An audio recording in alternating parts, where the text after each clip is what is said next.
আল্লাহ রাব্বুল আলামিন আমাদের প্রিয় নবী সাল্লাল্লাহু আলাইহি সাল্লামকে তার জীবনের সবচেয়ে কঠিন যে সময়টা তিনি পার করেছেন মক্কায়, যেটাকে বলা হয় শিআবে আবি তালেবের ৩ বছর, এই ৩ বছর ছিল আমাদের প্রিয় নবী সাল্লাল্লাহু আলাইহি সাল্লামের জীবনের সবচেয়ে কঠিন সময়। কিভাবে কঠিন সময়?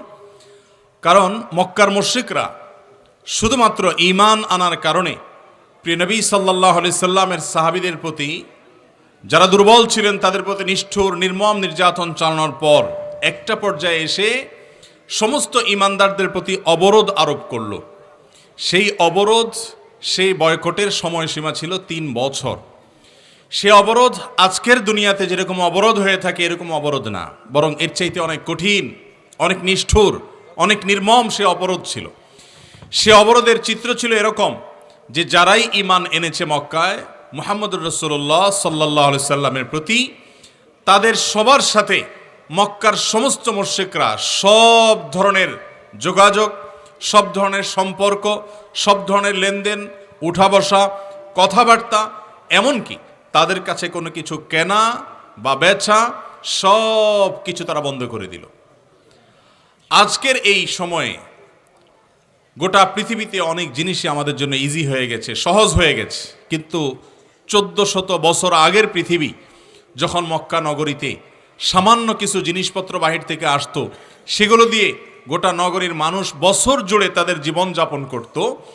এই রকম কঠিন একটা সময় যখন সামান্য কিছু সংখ্যক মানুষ ঈমান যারা এনেছেন মক্কায়, তখন হাতে গোনা যাবে এমন কয়েকজন মানুষ, এই মানুষগুলোর সাথে যখন এই ধরনের আচরণ করা হলো যে তাদের সাথে কেউ কোনো প্রকার লেনদেন করবে না, তাদের কাছে কিছু বিক্রি করবে না, তাদের কাছ থেকে কিছু কিনবে না, তাদের সাথে কোনো প্রকার সম্পর্ক রাখবে না, তখন সাহাবা ইকরামের জীবন ছিল সবচেয়ে দুর্বিষহ। নবী করিম সাল্লাল্লাহু আলাইহি সাল্লাম সপরিবারে, সাহাবীরা সবাই সপরিবারে এত কঠিন সময় পার করেছেন যে এরকম কঠিন সময় আর কখনো আসেনি।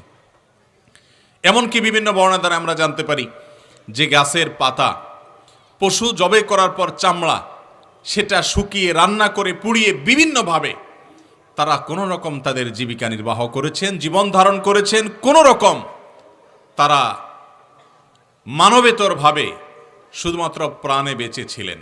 এবং সে বেঁচে থাকা কত কষ্টের, সে বেঁচে থাকা কতভাবে মানসিকভাবে যন্ত্রণার, সেটা বোধহয় বলার আর অপেক্ষা রাখে না। ৩ বছর এই নির্মম নিষ্ঠুর আচরণের পর যখন সেটি তুলে নেওয়া হলো, সেটাও আরেক অলৌকিক ঘটনার ভিত্তিতে, আল্লাহ রাব্বুল আলামিন তখন আমাদের প্রিয় নবী সাল্লাল্লাহু আলাইহি সাল্লামকে ডেকে নিয়ে গেলেন মেরাজে। ৩ বছরের এই কষ্ট, এই যন্ত্রণা, এই মনোবেদনা লাঘব করার জন্য আল্লাহ রাব্বুল আলামিন তার হাবিবকে ডেকে নিয়ে গেলেন নিজের কাছে একান্তে। যে কোনো ত্যাগের পর, যে কোনো পরিশ্রমের পর, যে কোনো স্যাক্রিফাইসের পর, যে কোনো কষ্টের পর আল্লাহ রাব্বুল আলামিন সাধারণত সুখ দিয়ে থাকেন।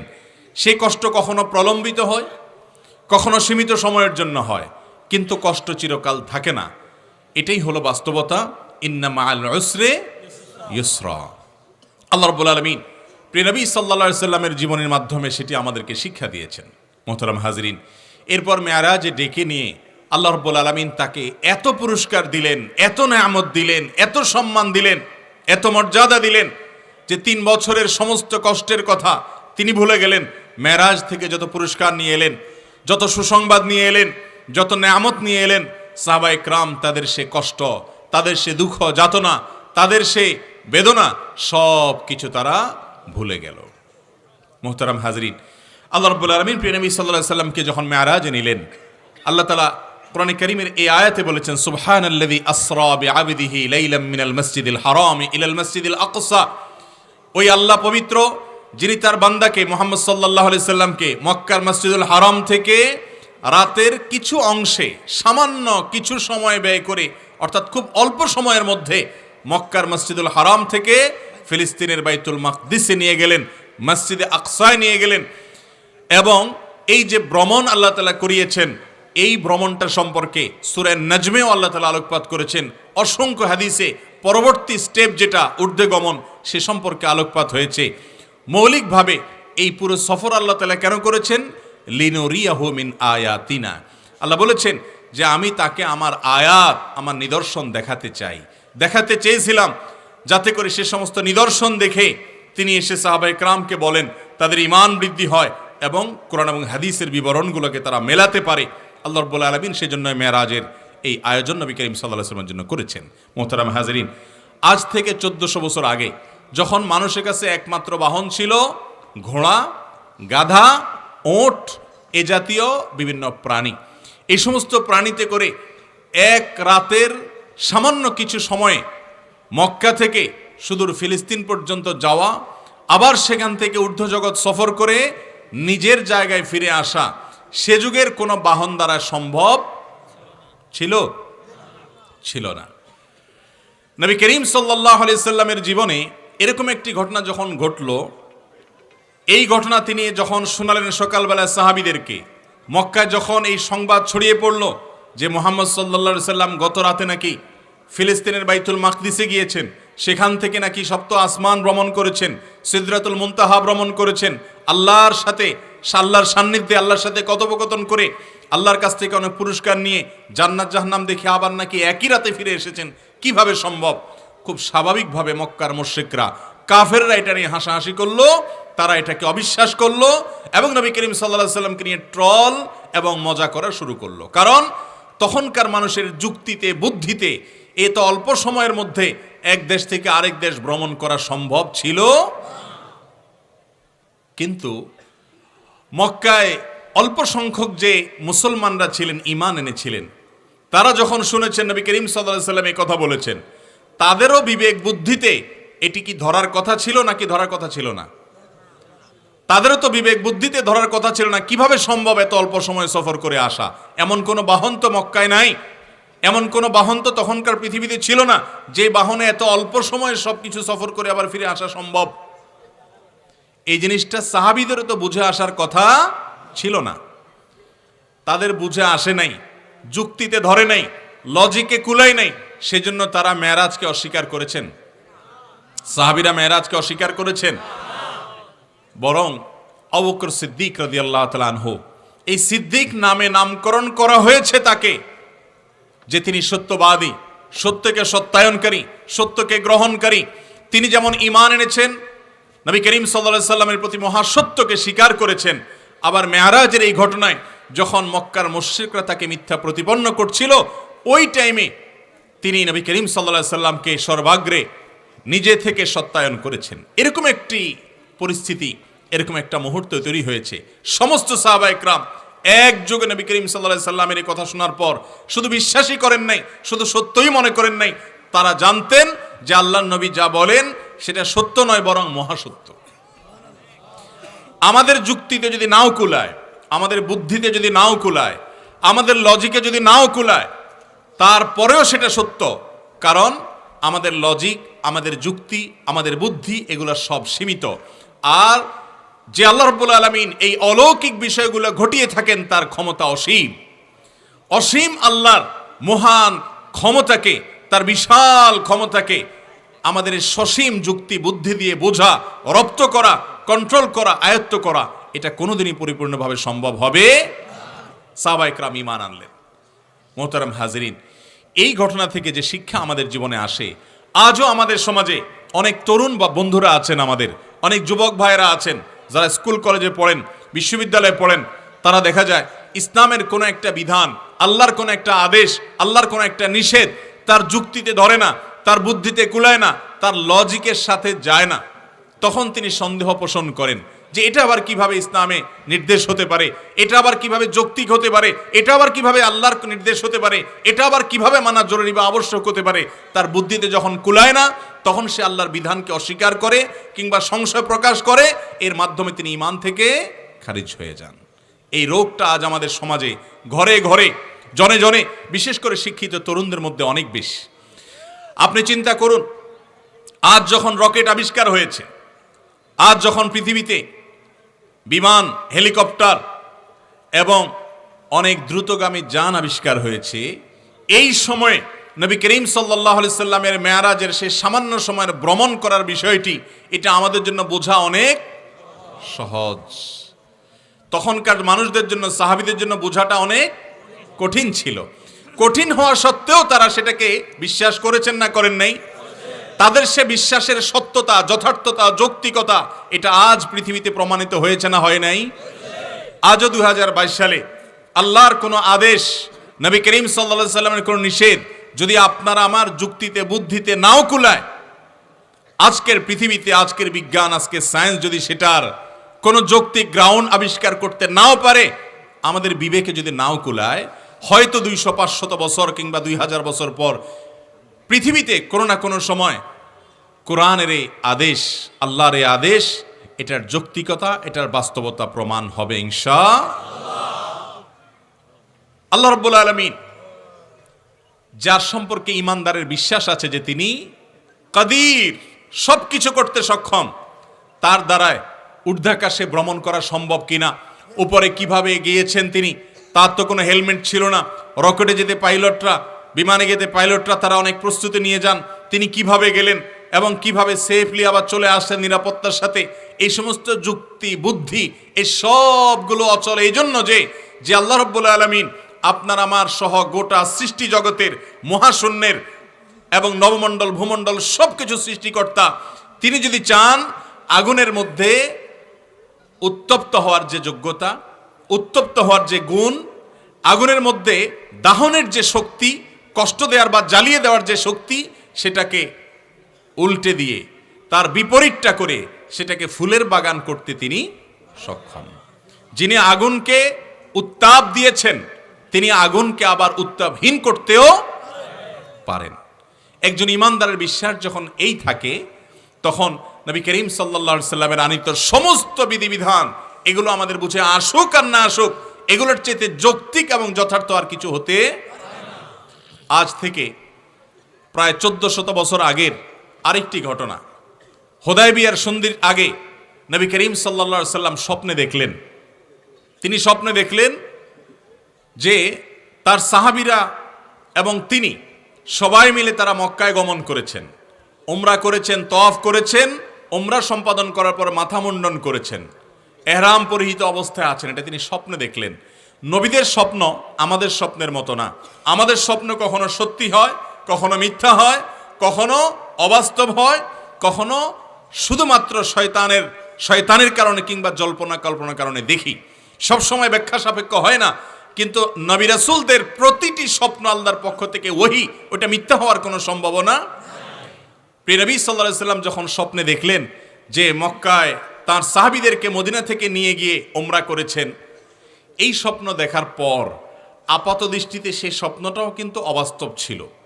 এ অর্থে যে মক্কার মুশরিকদের অত্যাচারে, তাদের অবিচারে, তাদের জুলুম নির্যাতন এবং নিষ্পেষণে আল্লাহর নির্দেশ পেয়ে নবী করিম সাল্লাল্লাহু আলাইহি সাল্লাম সাহাবীদেরকে নিয়ে যেখানে মক্কা ছেড়ে মদিনায় এসে আশ্রয় নিয়েছেন, সেখানে এসে তারা ভিটে মাটি গড়েছেন, ঠিকানা গড়েছেন, সেখানে মক্কার মুশরিকরা ওই দেশটি ছাড়ার পর, সে এলাকা ছাড়ার পর শুধু এলাকা ছাড়া করেন নাই মুসলমানদেরকে, এরপর তাদের পিছু হয়ে ওহুদের যুদ্ধ চাপিয়ে দিয়েছে, বদরের যুদ্ধ চাপিয়ে দিয়েছে, খন্দকের যুদ্ধ চাপিয়ে দিয়েছে, অনেকগুলো যুদ্ধ চাপিয়ে দিয়েছে, যে মক্কায় তো থাকতে দেয়নি, বরং মদিনাতেও যাতে থাকতে না পারে তার সব বন্দোবস্ত তারা করেছে। এরকম একটা কঠিন সময়ে নবী করিম সাল্লাল্লাহু আলাইহি সাল্লাম সাহাবীদেরকে বলছেন, জানো আমি স্বপ্নে দেখেছি আমরা মক্কায় উমরা করেছি। ব্যাপারটা একটু অস্বাভাবিক না? যেখানে মক্কায় আপনি টিকতেই পারছেন না, মক্কায় টিকা তো পরের কথা, মদিনায় এসে সেখানেও টিকতে পারছেন না, কঠিন হয়ে যাচ্ছে, সেখানে আপনি স্বপ্নে দেখলেন মক্কায় গিয়ে উমরা করে নিরাপদে ফিরে আসছেন বীরের বেশে। কিভাবে এটা সম্ভব? বাহ্যিকভাবে একটু অযৌক্তিক মনে হয় না? অবাস্তব মনে হয় না? কিন্তু সাহাবীরা তো আমাদের মতো ছিলেন না। উলাইকাল্লাযীনা ইমতাহানাল্লাহু কুলুবাহুম লিত্তাকওয়া, তাদেরকে তো আল্লাহ তাআলা তার রাসূলের সঙ্গী হিসাবে, সাহাবী হিসাবে একজন একজন করে লক্ষ লক্ষ কোটি কোটি মানুষ থেকে বাছাই করেছেন, নির্বাচন করেছেন যে তারা আমার নবীজি, আমার রাসূলের সঙ্গী হবে, সাহাবী হবে, সহচর হবে, হাওয়ারি হবে। তারা তো আমাদের মতো না। তারা সাথে সাথে শোনার সঙ্গে সঙ্গে বললেন, ইয়া রাসূলুল্লাহ, তাহলে আমরা উমরার জন্য প্রস্তুতি নেই। রাসূল আকরাম সাল্লাল্লাহু আলাইহি ওয়াসাল্লাম বলেন, হ্যাঁ নাও। সবাই প্রস্তুতি নিলেন, এহরাম ইত্যাদি নিয়ে সফরে রওনা হলেন, বাইতুল্লাহর উমরা করতে যাচ্ছেন, জিয়ারত করতে যাচ্ছেন। এরপরের ঘটনা আমরা সবাই জানি। হুদায়বিয়া নামক জায়গায় যাওয়ার পর কি হয়েছে? মক্কাবাসীরা তাদেরকে ফুলের মালা দিয়ে বরণ করে নিয়েছে। কি করেছে? বরং সেখানে তারা বাধা দিয়েছে এবং তারা বলেছে যে এক কদম সামনে অগ্রসর হওয়া যাবে না, যদি হও তাহলে যুদ্ধের জন্য প্রস্তুত হও। এদিকে সাহাবীরা মক্কা থেকে তো যুদ্ধের জন্য বের হন নাই, ওনারা বের হয়েছেন কিসের জন্য? উমরার জন্য, আল্লাহর ঘরের ইবাদতের জন্য। তারা অস্ত্রে শস্ত্রে সজ্জিত হয়ে যান নাই, তারা গিয়েছেন এহরামের কাপড় নিয়ে, তারা গিয়েছেন সাথে কোরবানি করবেন উমরার পরে সে পশু নিয়ে, হাদি সেটা নিয়ে গেছেন, যার কারণে যুদ্ধের জন্য তারা কেউ মানসিকভাবে প্রস্তুত ছিলেন না। রাসূল আকরাম সাল্লাল্লাহু আলাইহি সাল্লাম সাহাবীরা সব বাধাগ্রস্ত হলেন, বিশাল বড় ঘটনা, আমি সেদিকে যাচ্ছি না। এরপর একটা পর্যায়ে তাদের উপরে চুক্তি চাপিয়ে দেওয়া হলো হুদায়বিয়ার সন্ধিতে। কি চুক্তি? এমন একটা চুক্তি চাপিয়ে দেওয়া হলো যেই চুক্তির প্রতিটি পয়েন্ট, প্রতিটি শর্ত, প্রতিটি বিষয় মুসলমানদের পক্ষে ছিল না বিরুদ্ধে ছিল? বিরুদ্ধে ছিল। সেখানকার একটা পয়েন্ট ছিল যে মক্কার মুশরিকদের মধ্য থেকে, কাফেরদের, অমুসলিমদের তরফ থেকে কেউ যদি ইসলাম গ্রহণ করে মুসলমানদের দলে আসে, তাকে মক্কার মুশরিকদের হাতে মুসলমানরা তুলে দিবেন। আর এর বিপরীতে মুসলমানদের মধ্য থেকে কেউ যদি মক্কার মুশরিকদের দলে গিয়ে যোগ দেয়, তারা তাকে ফেরত দেবে না। কিছুটা মামুর ভাইয়ের আবদারের মতো না? এই একটা শুধু না, যতগুলো শর্ত সবগুলো মুসলমানদের জন্য অপমানজনক, মানহানিকর। মনে হচ্ছে যে মুসলমানরা পরাজিত, তারা বীরের বেশে যা বলছে তা মানতে বাধ্য, এমন একটা পরিস্থিতি।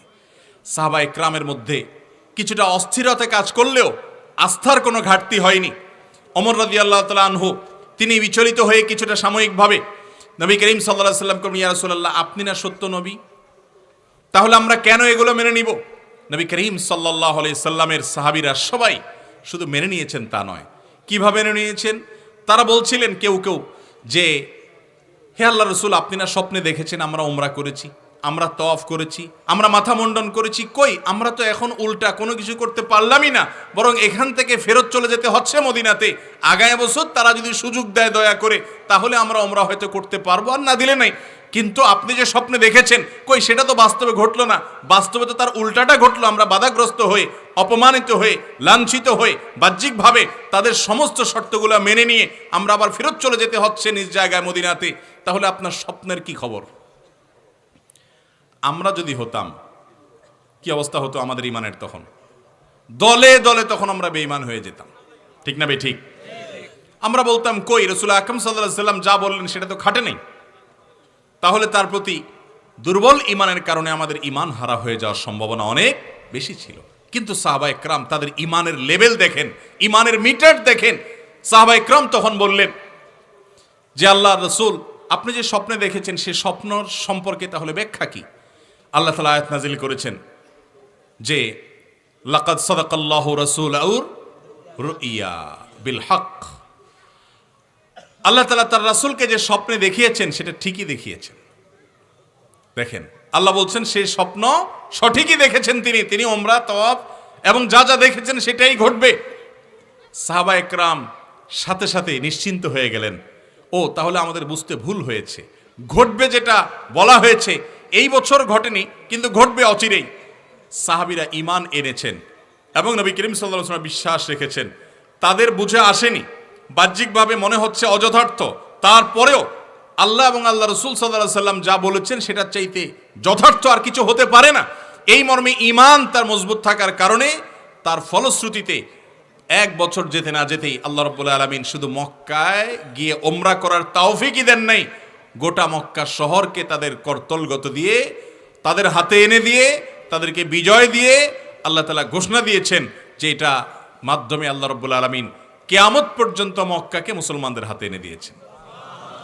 মুহতারাম হাজিরিন, তাহলে আজও ইসলামের অনেক কিছু আমাদের বুঝে আসে না, কিন্তু সেটা আমাদের ঈমান থাকতে হবে যে যা আমাদের বুঝে আসে না সেটা আমাদের বুঝের সীমাবদ্ধতার কারণে, কিন্তু আল্লাহর নির্দেশ কখনো অযৌক্তিক হতে পারে না।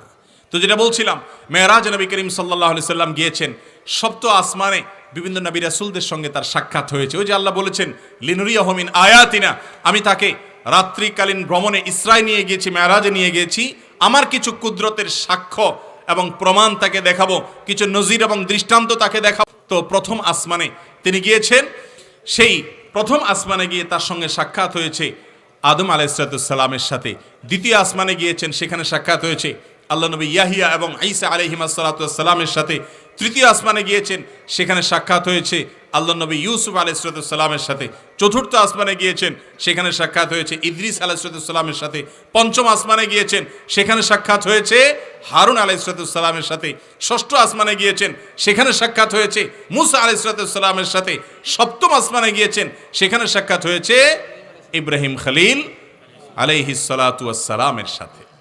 আল্লাহর বড় বড় নবী রাসূলদের সঙ্গে সাক্ষাৎ করিয়ে তাদের কাছ থেকে অভিজ্ঞতা লব্ধ অনেক উপদেশ নিয়ে, অনেক শিক্ষা নিয়ে, অনেক নসিহা নিয়ে, অনেক ভালো ভালো বিষয়কে গ্রহণ করে তিনি সিদরাতুল মুনতাহা গিয়েছেন, জান্নাত জাহান্নামে গিয়েছেন। সেগুলোর অনেকগুলো দৃশ্য আল্লাহ তাআলা তাকে দেখিয়েছেন। বিশেষ করে জান্নাতের কিছু দৃশ্য তাকে দেখিয়েছেন। কোন কোন সাহাবী কারা কারা জান্নাতে যাবেন, কি আমলের ভিত্তিতে যাবেন, সেগুলোর বাস্তব একটা দৃশ্য, যেটাকে আমরা ডেমো বলতে পারি, এই টাইপের কিছু আল্লাহ তাআলা তাকে দেখিয়েছেন, যা তিনি দেখতে পেয়েছেন। জাহান্নামের কিছু দৃশ্য তিনি দেখিয়েছেন। যেমন আল্লাহ রাব্বুল আলামিন নবী করিম সাল্লাল্লাহু আলাইহি ওয়াসাল্লামকে মেরাজে নেওয়ার পর কিছু জাহান্নামী ব্যক্তির শাস্তি দেখিয়েছেন তাকে। ওই যে আল্লাহর কুদরতের, আল্লাহর নিদর্শনগুলো তাকে দেখাবেন। তোর মধ্যে থেকে একটা হলো জাহান্নামের শাস্তির ধরন কি হবে, কোন অপরাধের কি ধরনের শাস্তি হবে, সেগুলো দেখিয়ে নবী করিম সাল্লাল্লাহু আলাইহি ওয়াসাল্লামের মাধ্যমে আল্লাহ তাআলা আমাদেরকে সতর্ক করেছেন। আল্লাহ রাব্বুল আলামিন দেখালেন, তিনি মেরাজে গিয়ে দেখলেন যে কিছু লোক, তাদের হাতের নখগুলো, এগুলো সব তামার নখ। এই তামার নখ দিয়ে তারা তাদের মুখমণ্ডলকে আঁচড়াচ্ছে, অটো হয়ে গেছে। ইচ্ছাকৃত তো আশ্রয় না, আযাব এবং শাস্তি হিসাবে তাদের হাত দিয়ে নিজেদের মুখমণ্ডলকে, নিজেদের বুককে তারা ছিঁড়ছে এবং চৌচির করছে, রক্তাক্ত করছে। তাদের এই কষ্ট দেখে, এই যন্ত্রণা দেখে নবী করিম সাল্লাল্লাহু আলাইহি ওয়াসাল্লাম জিজ্ঞাসা করলেন, এরা কারা, কেন তাদের এই দুরবস্থা? তখন তাদেরকে তার সাথে থাকা আল্লাহর পক্ষ থেকে দেয়া গাইড ফেরেশতা বললেন যে, আল্লাহর রাসূল, এই মানুষগুলো হলেন সেই মানুষগুলো যারা পৃথিবীতে বিভিন্ন জায়গায় জায়গায় দাঁড়িয়ে একজনের পেছনে তার গীবত, তার সমালোচনা, তার বদনাম, তার দুর্নাম, হয়তো তার মধ্যে কোনো খারাপ গুণ আছে, কিন্তু সেটা নিয়ে আলোচনা করেছে। সামাজিক সম্প্রীতি নষ্ট হয়েছে, সৌহার্দ্য নষ্ট হয়েছে, পারস্পরিক গণ্ডগোল তৈরি হয়েছে, ফাসাদ তৈরি হয়েছে, সমাজ অশান্তির দিকে গেছে। এই মানুষগুলোর কারণে হয়তো কেউ চায়ের দোকানে বসে, হয়তো কেউ বাজারে বসে, হয়তো কেউ অন্য কোথাও দাঁড়িয়ে দাঁড়িয়ে অপ্রয়োজনে কোনো কারণ ছাড়া, কোনো বিশেষ যৌক্তিকতা ছাড়া অন্যের সমালোচনা করেছে দাঁড়িয়ে দাঁড়িয়ে। হয়তো সেই সমালোচনাটা মিথ্যা নয়, কিন্তু কারোর পেছনে তার সমালোচনা করাটা গীবত। দুনিয়াতে যারা এই অপরাধ করেছে তাদের শাস্তি এইভাবে হবে ইয়া রাসূলুল্লাহ। এরপর মেরাজে পরবর্তী ধাপে নবী করিম সাল্লাল্লাহু আলাইহি সাল্লামকে দেখানো হয়েছে যে ব্যক্তি মানুষকে নসিহা করে, মানুষকে উপদেশ দেয়, মানুষকে ভালো কথা বলে, কিন্তু নিজে সেটার উপরে আমল করে না, এই ভয়াবহ কাজটি, এই গুনাহটি যারা করে, সে মানুষগুলোর পরিণাম কি হবে, এই সম্পর্কে নবী করিম সাল্লাল্লাহু আলাইহি সাল্লামকে মেরাজে আল্লাহ রাব্বুল আলামিন বাস্তব দৃশ্য এবং বাস্তব চিত্র তাকে দেখিয়েছেন। তিনি দেখলেন যে কিছু লোকের মুখকে, তাদের ঠোঁটকে জাহান্নামের কেচি দিয়ে কাটা হচ্ছে এবং এই শাস্তি তাদেরকে অনবরত দেওয়া হচ্ছে। এই যে দীর্ঘমেয়াদী শাস্তি তাদের চলছে, নবী সাল্লাল্লাহু আলাইহি সাল্লাম দেখে বললেন, এই দুরবস্থা কেন হচ্ছে তাদের? তার সাথে থাকা ফেরেশতা বললেন, ইয়া রাসূলুল্লাহ, কারণ এই লোকগুলো দুনিয়াতে অন্যকে ভালো কথা বলতো, কিন্তু নিজে সেটার উপরে আমল করতো না। অত্যন্ত ভয়াবহ বার্তা আলেমদের জন্য, ওয়াইজদের জন্য, বক্তাদের জন্য, সমাজের নেতাদের জন্য, যারা আমরা অন্যদেরকে উপদেশ করি তাদের জন্য। আল্লাহ তাআলা আমাদেরকে এই ভয়াবহ বার্তা থেকে শিক্ষা গ্রহণ করে আমরা প্রত্যেকে নিজে যা বলি সেগুলোর উপরে আমাকে, আপনাকে, আমাদেরকে আমল করার তৌফিক দান করুন। মেরাজে নবী করিম সাল্লাল্লাহু আলাইহি সাল্লামের কিছুক্ষণ পরে, আরেক কিছু দূর যাওয়ার পরে দেখলেন যে এক ব্যক্তি, সেই ব্যক্তিকে আল্লাহ রাব্বুল আলামিন শাস্তি দিচ্ছেন এবং সেই শাস্তিটা হলো বিভিন্ন পাথর দিয়ে তাকে প্রহার করা হচ্ছে। পাথর দিয়ে প্রহার করা দেখে নবী করিম সাল্লাল্লাহু আলাইহি সাল্লাম জিজ্ঞাসা করলেন, এই লোককে কেন তাকে এই শাস্তি দেওয়া হচ্ছে? তখন বলা হলো, ইয়া রাসূলুল্লাহ, এরা হলো সেই কপাল পড়া যারা জীবদ্দশায় নামাজ পড়ে নাই, ৫ ওয়াক্ত ফরজ নামাজ পড়ে নাই, এই শাস্তি তাদের হতে থাকবে। কেউ কেউ সুদের কারবারের সাথে জড়িত ছিল, রক্তের বন্যায় তারা হাবুডুবু খেতে থাকবে, পাথর নিক্ষেপ করা হবে। সেই দৃশ্য তিনি দেখতে পেলেন। কেউ যাকাত দেয়নি, তাদেরকে বিভিন্ন অপমানকর পরিবেশের মধ্যে, পরিস্থিতির মধ্যে রাখা হচ্ছে। তাদের অপমান দেখে নবী করিম সাল্লাল্লাহু আলাইহি ওয়াসাল্লাম জানতে চাইবেন এবং জানতে চাওয়ার ফলে সেই ছাতে থাকা ফেরেশতা তিনি বলেছেন, ইয়া রাসূলুল্লাহ, এরা হলেন তারা যারা দুনিয়াতে যাকাত দেয় নাই। এইভাবে যারা আমানতের খেয়ানত করেছে, যারা বিভিন্ন রকমের অপরাধ করেছে, নানা রকমের অপরাধ, জেনা যারা লিপ্ত ছিল, এই মানুষগুলোকে কিভাবে শাস্তি দেওয়া হচ্ছে তার দৃশ্য নবী করিম সাল্লাল্লাহু আলাইহি ওয়াসাল্লামকে দেখানো হয়েছে। গোটা মেরাজ থেকে অসংখ্য শিক্ষা, অসংখ্য বার্তা, অসংখ্য মেসেজ, অসংখ্য আল্লাহ তাআলার তরফ থেকে নির্দেশনা দিয়ে নবী করিম সাল্লাল্লাহু আলাইহি ওয়াসাল্লামকে আমাদের কাছে আল্লাহ তাআলা পাঠিয়েছেন। এই মেরাজ থেকে এই মেরাজের মাধ্যমে আল্লাহর কাছ থেকে যে জিনিসগুলো নবী সাল্লাল্লাহু আলাইহি ওয়াসাল্লাম নিয়ে এসেছেন, একে তো কোন অপরাধের কি শাস্তি হবে, ভয়াবহতা কত বেশি, সেটার শিক্ষা নেওয়ার সুযোগ আমরা পেয়েছি মেরাজের মাধ্যমে। আর দ্বিতীয়ত, মেরাজের মাধ্যমে আজ যে 5 ওয়াক্ত নামাজ সালাত আমরা আদায় করে থাকি, এই আল্লাহর বিরাট বড় নেয়ামত আমরা পেয়েছি। নামাজটা আজ আমাদের কাছে বোঝা, নামাজটা আমাদের কাছে কি বোঝা, অথচ নামাজটা ছিল সবচেয়ে বড় নেয়ামত আল্লাহর তরফ থেকে। আল্লাহ তাআলা তার রাসূল সাল্লাল্লাহু আলাইহি ওয়াসাল্লামকে এটা গিফট হিসাবে দিয়েছেন, এটা হাদিয়া উপহার হিসাবে দিয়েছেন। কিভাবে উপহার? কারণ নামাজ হলো সৃষ্টির সাথে স্রষ্টার সম্পর্ক তৈরি করার সোপান, সিঁড়ি। আল্লাহর সাথে কানেক্টেড হওয়ার জন্য এটা হলো নেটওয়ার্ক। 5 ওয়াক্ত নামাজ যদি কেউ হক আদায় করে পড়ে, খুশুর সাথে পড়ে, তাহলে এই ব্যক্তি আল্লাহর সাথে সম্পৃক্ত হয়ে যায়, আল্লাহর সাথে কানেক্টেড হয়ে যায়, এবং আল্লাহর সাথে কানেক্টেড হওয়ার পর আল্লাহর কাছ থেকে তার চাওয়াগুলো সব মঞ্জুর করাতে পারে। কিন্তু আজ আমরা বেশিরভাগ মানুষ নামাজ পড়ি, জাস্ট পড়তে হয় ফরজ, না পড়লে গুনাহ হবে, দায় মুক্ত হওয়ার জন্য এটা বোঝা। অথচ আস-সালাতু মি'রাজুল মুমিনিন, ঈমানদারের আল্লাহর সঙ্গে সাক্ষাৎ, আল্লাহর সঙ্গে তার কানেক্টেড হওয়া, যোগাযোগ করার মাধ্যম হলো কি? নামাজ। কোরআনে কারীমে আল্লাহ বলেছেন আকিমিস সালাতা লিযিকরি, তোমরা নামাজ কায়েম করো আমার স্মরণের জন্য। আজ আমাদের নামাজের অবস্থা হয়েছে এমন যে আমাদের নামাজে আল্লাহ ছাড়া আর সব কিছুর কথা স্মরণ হয়। ঠিক না ঠিক? মুহতারাম হাজরিন, এই মেরাজের মাধ্যমে 5 ওয়াক্ত নামাজ আমরা পেয়েছি। কোন 5 ওয়াক্ত নামাজ পেয়েছি? যেই 5 ওয়াক্ত নামাজের প্রথম নির্দেশ ছিল 50 ওয়াক্ত। কত ওয়াক্ত ছিল? আল্লাহ তাআলা প্রথম নির্দেশ করলেন যে হে আমার রাসূল, তোমার উম্মতকে যে বলো 50 ওয়াক্ত নামাজ পড়তে হবে প্রতিদিন। নবী সাল্লাল্লাহু আলাইহি সাল্লাম সরল মনে এই নির্দেশ নিয়ে চলে আসলেন। মুসা আলাইহিস সালামের সাথে সাক্ষাতের পর উনি বললেন, আপনি তাড়াতাড়ি যান আল্লাহর কাছে, কমায় নিয়ে আসেন, কারণ আমি বনি ইসরাইলকে নেতৃত্ব দিয়েছি, আমি জানি আপনার উম্মত আরো দুর্বল হবে বনি ইসরাইলের চাইতে, এরা মানতে পারবে না, গুনাহগার হয়ে যাবে, কেউ 50 ওয়াক্ত পড়তে পারবে না, কঠিন হবে তাদের জন্য। নবী করিম সাল্লাল্লাহু আলাইহি সাল্লাম যাওয়ার পর আল্লাহ তাআলা 5 ওয়াক্ত কমায় দিলেন। এই মুসা আলাইহিস সালাম আবার ফেরত পাঠালেন, আবার 5 ওয়াক্ত কমালেন, এভাবে কমাইতে কমাইতে শেষে 5 ওয়াক্ত টিকেছে। 5 ওয়াক্ত টিকার পর আল্লাহ তাআলার ঘোষণা এলো যে এই 5 ওয়াক্ত নামাজ যদি সঠিকভাবে, খুশুর সাথে, মনোযোগের সাথে, ধীরস্থিরতার সাথে, যথাযথভাবে তোমার উম্মতরা আদায় করে, তাহলে আমি তাদেরকে 50 ওয়াক্ত আদায় করলে যে পুরস্কার দেওয়ার কথা ছিল দিতাম, সেটাই তাদেরকে হুবহু দেব। তাহলে মেরাজের মাধ্যমে আরেকটা আমরা পুরস্কার পেলাম যে কোনো নেকামল করলে আল্লাহ রাব্বুল আলামিন সে একটা নেকামলকে 10 গুণ পর্যন্ত বৃদ্ধি করবেন, আরো বেশি বৃদ্ধি করতে পারেন। মেরাজ থেকে আমরা আরো যে বিষয়টি পেয়েছি তা হলো নবী করিম সাল্লাল্লাহু আলাইহি সাল্লাম বলেছেন খাওয়াতিমু সূরাতুল বাকারা, সূরা বাকারার শেষ 2 আয়াতে, বিশেষ করে শেষের আয়াতে আল্লাহর কাছে কিছু প্রার্থনা করা হয়েছে, কিছু দোয়া করা হয়েছে। রব্বানা লা তুআখিযনা ইন নাসিনা, রব্বানা ওয়ালা তাহমিল আলাইনা ইসরান কামা হামালতাহু আলাল্লাযিনা মিন ক্বাবলিনা। আল্লাহর কাছে কিছু জিনিস আমরা পেশ করেছি, কিছু চাওয়া পেশ করেছি। আল্লাহ, যদি ভুলে যাই, আমাদের যদি ভুল হয়ে যায়, আপনি পাকড়াও করেন না, এর জন্য অপরাধ হিসাবে গণ্য করেন না। আল্লাহ তাআলা সবগুলো মঞ্জুর করেছেন এই মেরাজের মাধ্যমে। এরপর থেকে এই উম্মতের কেউ যদি ভুলে কোনো ভুল অন্যায় করে ফেলে, না জেনে কোনো কিছু করে ফেলে, অনিচ্ছাকৃত তার যদি কিছু হয়ে যায়, তাহলে তার জন্য আল্লাহ কোনো পাকড়াও করবেন। এই সবগুলো মেরাজের উপহার, এগুলো মেরাজের পুরস্কার। নবী করিম সাল্লাল্লাহু আলাইহি সাল্লামকে মেরাজে আল্লাহ রাব্বুল আলামিন আরেকটা বড় পুরস্কার দিয়েছেন। সেটা হলো আল্লাহ রাব্বুল আলামিন ঘোষণা দিয়েছেন, যদি কোনো মানুষ, আল্লাহর কোনো বান্দা দুনিয়া থেকে যদি তাওহীদটা ঠিক রেখে চলে যায়, আল্লাহর সঙ্গে যদি কাউকে পার্টনার বা শরীক সাব্যস্ত না করে, আল্লাহ রাব্বুল আলামিন তাকে ক্ষমা করে দিবেন। শিরক করা ছাড়া অন্য অপরাধ থাকলে হয়তো তার শাস্তি হবে, কিন্তু ক্ষমা এক সময় পাবে। শিরক থেকে যদি বেঁচে থাকতে পারে, তাহলে এই ব্যক্তি জান্নাতে যাবেই যাবে। এই মহাপুরস্কার এবং সুসংবাদও আমরা পেয়েছি আমাদের নবী করিম সাল্লাল্লাহু আলাইহি সাল্লামের মেরাজের মাধ্যমে। মোহতারাম হাজিরিন, এই মেরাজটা কবে হয়েছে? আমাদের দেশে সাধারণত রজব মাসের 27 তারিখটাকে মেরাজের রাত বলা হয়। আজ সম্ভবত 25শে রজব, তাহলে সেক্ষেত্রে আর 2 দিন পরেই 27শে রজব হবে। এই 27 রজব রাতটিকে আমাদের দেশ সহ পৃথিবীর অনেক দেশে অনেক অঞ্চলে মুসলমানরা এটাকে মেরাজের রাত হিসাবে উদযাপন করে। আপনারাও করেন কি করেন না? মেরাজ নবী করিম সাল্লাল্লাহু আলাইহি সাল্লামের ঘটেছে, এটা সত্য না বরং মহাসত্য। কোরআন থেকে প্রমাণিত ইসরা, বিভিন্ন হাদিস থেকে প্রমাণিত মেরাজ, এটাকে অস্বীকার করার কোনো সুযোগ।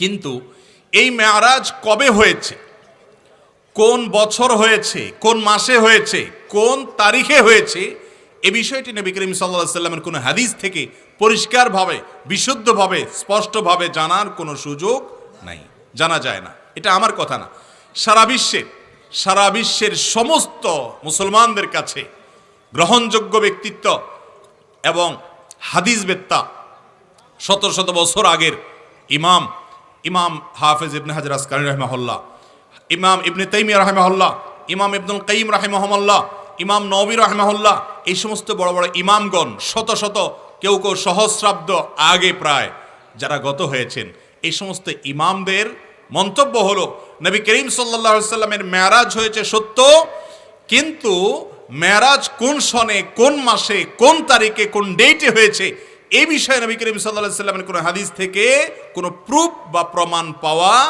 যায় না।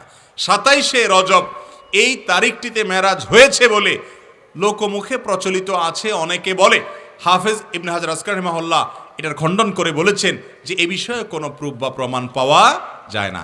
আলেম ওলামা যারা আছেন তারা জানেন হাফেজ ইবনে হাজার আসকালানী কে। সহিহ বুখারীর সবচেয়ে বড় ব্যাখ্যাতা, সবচেয়ে বড় ব্যাখ্যা গ্রন্থের রচয়িতা, হাদিস শাস্ত্রের সবচেয়ে বড় পণ্ডিত পুরুষদের 10 জনের অন্যতম একজন হলেন হাফেজ ইবনে হাজার আসকালানী রাহিমাহুল্লাহ। এই সমস্ত ইমামগণের মন্তব্য থেকে আমরা জানলাম যে নবী করিম সাল্লাল্লাহু আলাইহি ওয়াসাল্লাম মেরাজের মাসটা আসলে হাদিসের থেকে আমরা জানতে পারি না কোন মাস। অনেক ইতিহাসবিদগণ বা অনেক বর্ণনা থেকে বোঝা যায় রজবের কথা, অনেকগুলো থেকে বোঝা যায় রমজানের কথা, কোনোটা থেকে বোঝা যায় রবিউল আউয়ালের কথা, কোনোটা থেকে বোঝা যায় জিলকদ মাসের কথা। এখন একটা প্রশ্ন হতে পারে আপনাদের, নবী করিম সাল্লাল্লাহু আলাইহি সাল্লামের জীবনে মেরাজ হয়েছে, একটা গুরুত্বপূর্ণ ঘটনা ঘটেছে, সাহাবীরা কিভাবে সেই ঘটনার তারিখটা সংরক্ষণ করলেন না, কিভাবে সম্ভব? প্রশ্ন থাকে কি থাকে না? এই প্রশ্নের উত্তর হলো, আজকের পৃথিবীতে 2022 সালের এই জায়গায় দাঁড়িয়ে আমাদের কাছে দিবস পালন করাটা যত জরুরি বিষয় হয়ে দাঁড়িয়েছে, 1400 বছর আগের পৃথিবীতে দিবস উদযাপনের এই কালচার, এই সংস্কৃতির ছিটা ফোটাও 1400 বছর তো অনেক আগের কথা। চলেন 20 বছর আগে গিয়ে একটু দেখি। এখানে মুরব্বীরা যারা আছেন বলেন, 20 বছর আগে এখনকার মতো কি জন্মদিবস উদযাপন হতো, বিবাহ বার্ষিকী উদযাপন হতো? আর এখন যুবকরা তো কিসের জন্মদিবস আর বিবাহ বার্ষিকী, এখন হাত ধোয়া দিবস, পা ধোয়া দিবস, হ্যাঁ? এমন কোনো কাজ আছে যে দিবস নাই? দিবস তো আমার মনে হয় সব শেষ হয়ে গেছে, সামনে থেকে রাত বরাদ্দ হবে, কারণ দিবস তো আর নাই। প্রতিদিনই কোনো না কোনো, আজকে পরিবেশ দিবস, কালকে অমুক দিবস, কালকে তমুক দিবস। এই যে দিবস সর্বস্ব কর্মকাণ্ড, ওই যে পিতা দিবস একটা আছে বোধহয়, বাবা দিবস আছে না নেই? বাবা দিবসে দেখবেন অনেক যুবক গিয়ে বাবার সাথে ফুল নিয়া, বিভিন্ন হাদিয়া উপঢৌকন নিয়া, উপহার নিয়া, তারপরে বাবাকে উইশ করে, অভিবাদন জানায়, বাবা আজকে বাবা দিবস, তোমাকে বাবা দিবসের শুভেচ্ছা জানায় কি জানায় না? এইগুলার সাধারণত বাবার বাধ্যগত সন্তান একটু কমই হয়, ঠিক না ঠিক? যারা বাবাকে প্রতিদিন শ্রদ্ধা করে তাদের কাছে দিবসটা হাসির জিনিস ছাড়া আর কিছু না, ঠিক না ঠিক? এই দিবস সর্বস্ব কর্মকাণ্ড আজকের পৃথিবীতে চলে। 1400 বছর আগে সাহাবীরা দিবস নিয়ে আমাদের মতো এরকম পাগল ছিলেন না। ওনাদের কাজ ছিল মেরাজ থেকে নবী করিম সাল্লাল্লাহু আলাইহি সাল্লাম কি শিক্ষা এনেছেন, কি আমল এনেছেন, 5 ওয়াক্ত নামাজ এনেছেন, তাহলে এটাকে জীবনের তরে ধরলাম, কখনো আর ছাড়লাম না। এটা ছিল সাহাবীদের কাজ। আর আমাদের কাজ হলো মেরাজ থেকে 5 ওয়াক্ত নামাজ নিয়ে আসছেন, নামাজের খবর নেই, কিন্তু মেরাজ উদযাপন করি, ঠিক না ঠিক? ভাইরা আমার, প্রথম কথা হলো নবী করিম সাল্লাল্লাহু আলাইহি সাল্লামের মেরাজের এই দিবসটিকে প্রতি বছর একবার করে তিনি উদযাপন করেছেন, বা খোলাফায়ে রাশেদারা করেছেন, সাহাবায়ে কেরাম করেছেন, এরকম কোনো বিশুদ্ধ হাদিস তো পরের কথা, কোনো জাল হাদিসও পাওয়া যায় না। দ্বিতীয় কথা হলো, একজন মুসলমানের জন্য নির্দেশ এবং নির্দেশনা হলো নবী করিম সাল্লাল্লাহু আলাইহি সাল্লামের আদর্শকে অনুসরণ করা, যে তিনি কি করেছেন তা সাহাবীরা কি করেছেন। আমরা বলি আজ মেরাজের রাত, কার মেরাজের রাত? মেরাজ তো নবী করিম সাল্লাল্লাহু আলাইহি সাল্লামের হয়েছে। আজ বা কাল বা 27 তারিখে রজব মাসের আমরা যে মেরাজের রাত বলি, এ রাতে কি কারো মেরাজ হয়? কারো মেরাজ হয় না। এই যে মেরাজ এর রাত বলে মেরাজ বার্ষিকী যেটা আমরা উদযাপন করি, এই উদযাপনের কোনো শিক্ষা ইসলাম আমাদেরকে দেয় নাই। তাহলে কি করতে হবে? মেরাজের শিক্ষাগুলো যেগুলো এতক্ষণ বললাম, মেরাজের যে নির্দেশগুলো, মেরাজ থেকে আল্লাহর পক্ষ থেকে মেরাজে আনা উপহারগুলো, সেগুলোকে আলিঙ্গন করতে হবে, সেগুলোকে ওয়েলকাম করতে হবে, স্বাগতম জানাতে হবে, সেগুলোর উপর আমল করতে হবে। তাহলে সেক্ষেত্রে নবী করিম সাল্লাল্লাহু আলাইহি সাল্লামের মেরাজ থেকে আনিত আমলকে পেয়ে আমরা ধন্য হলাম। আর সেগুলো যদি আমল না করি, আর শুধুমাত্র ওই দিবস উদযাপন করি, যে দিবস উদযাপন নির্দেশ না আল্লাহ দিয়েছেন, না তার রাসূল দিয়েছেন, না সাহাবীরা করেছেন, না খুলাফায়ে রাশিদিনরা করেছেন, সেটা করাটা বরং বিদআতে পরিগণিত হবে। আর বিদআতে পরিগণিত হলে তার ঠিকানা হবে জাহান্নাম। আল্লাহ তাআলা আমাদেরকে বিদআত থেকে বেঁচে থাকার তৌফিক দান করুন, সুন্নতে রাসূলের ইত্তেবা করার তৌফিক আল্লাহ তাআলা আমাদেরকে দান করুন। মোহতারাম হাজরিন, এই 27 রজব বা মেরাজকে কেন্দ্র করে আর অনেক অনাচার আমাদের সমাজে আছে। এই সব অনাচার নিয়ে কথা বলা সম্ভব না। আর একটা অনাচারের কথা বলে শেষ করি, সেটা হলো আপনারা অনেক বাসা বাড়িতে, অনেক দোকানে দেখবেন একটা ছবি টাঙানো, সেই ছবিতে ঘোড়ার মতো একটা কিছু আছে সাদা কালারের, তার 2টা ডানা আছে এবং লেখা আছে এটা বোরাকুন নবী সাল্লাল্লাহু আলাইহি সাল্লামের, নবীজির বোরাক। এগুলো দেখছেন না? দেখেন না আপনারা? অনেকে ঘরে শ্রদ্ধার সাথে টাঙ্গায় রাখেন, অনেকে দোকানে টাঙ্গায় রাখেন, বরকত হবে সেজন্য। এবং এই ফটো টটো এগুলোর ব্যবসায়ী যারা বিভিন্ন শোপিস বিক্রি করে, ক্যালেন্ডার ইত্যাদি বিক্রি করে, তারা এগুলো দেদারসে বিক্রি করে, আমরা কিনি।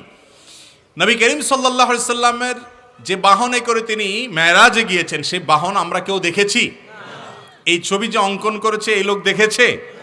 তাহলে কিভাবে সে অঙ্কন করলো? কল্পনা থেকে ভুয়া এবং আন্দাজে একটা জিনিস তৈরি করে দিয়েছে।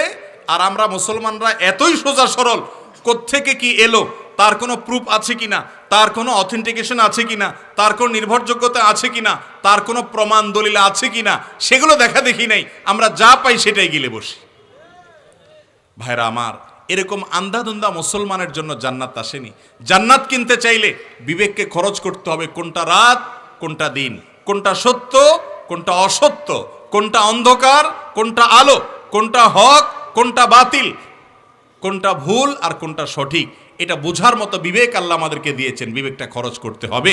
অতএব বোরাকের নামে এই যে একটা প্রাণীর ছবি আমাদের বাসা বাড়িতে আমরা টাঙিয়ে রাখছি, এটা শয়তানি আমাদের মাথায় দিয়েছে, নেক সুরতে ধোকা। আমরা মনে করি নবীজির মহব্বতে নবীজির মেরাজের বোরাকের ছবি আমি টাঙায় রাখলাম। আসলে এই ছবি টাঙানোর কারণে নবী করিম সাল্লাল্লাহু আলাইহি ওয়াসাল্লামের সেই হাদিস যেটি বুখারীতে বর্ণিত হয়েছে, লা তাদখুলুল মালাইকাতু বাইতান ফিহি কালবুন আও সূরা, যেই ঘরে কোনো প্রাণীর ছবি এভাবে ঝুলানো থাকে, এভাবে দৃশ্যমান থাকে, এভাবে টাঙানো হয়ে থাকে, রাখা হয়ে থাকে, সেই ঘরে আল্লাহর রহমতের ফেরেশতা। তাহলে যে বোরাকের কথিত বোরাকের নামে ভুয়া ছবি আপনি রেখেছেন, এটার মাধ্যমে বরকতের জায়গায় বরং আরো রহমতের ফেরেশতা দূর হয়ে যাবে, বেবরকতি আসবে। অথচ আমরা অনেকে না বুঝেই সেটা রাখি। আছে না নাই আমাদের মধ্যে এগুলো? আল্লাহ তাআলা আমাদের সবাইকে সঠিক বুঝ বুদ্ধি যেন হয়, ইসলাম সম্পর্কে ভুয়া ভিত্তিহীন জাল বানোয়ার জিনিস যেন আমরা গ্রহণ না করি। আল্লাহ আমাকে আপনাকে আমাদের সবাইকে সেই তৌফিক দান করুন। আমরা জেনে শুনে বুঝে শুনে আল্লাহর দেয়া বিবেককে খরচ করে মুসলমান হব, আন্ধাধুন্ধা মুসলমান হওয়ার সুযোগ ইসলামে নাই। অতএব জেনে শুনে মুসলমান হওয়ার চেষ্টা করবো তো ইনশাআল্লাহ। আল্লাহ রাব্বুল আলামিন এই মেরাজকে কেন্দ্র করে, মেরাজ এর এই বিষয়টিকে সামনে রেখে যত রকমের বিদআত আমাদের সমাজে হয়ে থাকে, এই সকল বিদআত থেকে, কুসংস্কার থেকে, অনাচার থেকে, অন্যায় আচরণ থেকে, ভুয়া এবং ভিত্তিহীন বিষয় থেকে